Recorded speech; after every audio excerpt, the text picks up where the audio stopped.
Un jour, Jésus était en train de prêcher à des gens, en Jean 8, 30. La Bible dit, Jésus leur a prêché et les gens ont cru. Et puis Jésus leur a dit, si vous demeurez dans ma parole, vous êtes vraiment mes disciples. Vous allez connaître la vérité va vous libérer. Il dit, mais nous, on n'est pas possédés. Jésus leur dit, vous avez pour père le diable. Quand Jésus a dit, vous avez pour père le diable, ils ont dit, notre père, c'est Dieu. D'abord, notre père spirituel, c'est Abraham. Notre papa, c'est Dieu. Ça veut dire ces gens-là, officiellement, ils adoraient Dieu. Eux-mêmes, ils ne sont jamais allés devant un fétiche. Eux-mêmes, ils ne sont jamais allés se prosterner devant une image de Satan. Mais Jésus les informe que votre père, c'est le diable. Ce qui signifie quoi? Que c'est Satan, le diable, qui contrôle leur vie. Il y a des gens qui viennent à l'église, qui prient comme ces juifs. Dans la réalité, c'est Satan qui contrôle leur vie. Oui. Jésus dit, votre père, c'est le diable, c'est Satan. Et puis il dit, mais nous, on est des enfants d'Abraham. On est des gens pieux. Depuis qu'on est enfant, on prie. Il dit, mon enfant, ce n'est pas une affaire de qui tu pries. Ce n'est pas une affaire de ce que tu prétends être. C'est une affaire de ce que tu fais tous les jours. C'est une affaire de ce que tu fais tout le temps. Je dis, si vous demeurez dans ma parole, vous connaîtrez la vérité. Mon père sera votre père. Un jour, on a demandé à Jésus, on dit, ta maman t'appelle. Il dit, il faut savoir que ma maman et mes frères, c'est ceux qui écoutent la parole de Dieu, qui la mettent en pratique. Le lien familial dans la parole de Dieu n'est pas lié à la prétention. C'est pas ce que tu dis, je suis chrétien. Ça n'a aucune incidence. Si tu écoutes les conseils de Dieu, tu es fille de Dieu. Si tu écoutes les conseils de Satan, tu es fille de Satan. Que ça te plaise ou pas. Amen. Tu dis, non, moi je n'ai pas choisi Satan. Mais il n'a pas besoin que tu le choisisses. Il a besoin d'avoir le contrôle sur toi. Et il a le contrôle par rapport à la parole à laquelle tu obéis. Au message qui te fait courir, qui te fait avancer. Quand Jésus nous visite, il dit, vous avez cru en moi. D'accord. Mais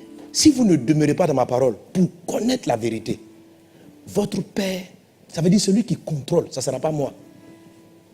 La pratique, c'est que si Dieu contrôlait nos vies, ce texte aurait été réel. Si ce que Dieu dit, l'Éternel fera de toi la tête et non la queue. Je suis toujours, je ne serai jamais, n'arrive pas à être réel dans notre vie, c'est qu'il y a quelqu'un d'autre qui appuie sur un autre bouton. Oui, de sorte que de temps en temps tu es en haut. Et puis un coup il se lève, il appuie un bouton et tu descends. Ça ne peut pas venir de Dieu. On va me dire que c'est une épreuve. Frère, une épreuve arrive dans la vie, mais qui dure 20 ans. 30 ans de souffrance, mon ami, ce n'est plus une épreuve. Il y a quelque chose qui cloche dans l'histoire.